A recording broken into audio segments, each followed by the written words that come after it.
Hi, I'm Dr. Chris Johnson, and the question is, how do we help auto injury patients? Well, there are three ways basically. One is that physical injuries require physical treatment.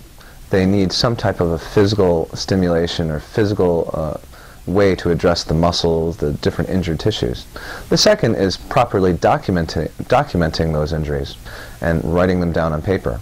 So we fully document all of the injuries and provide written diagnosis. And that leads into the third way that we can help, that we're willing to go to court to testify to these injuries in the areas that have been documented when a lot of other physicians are not.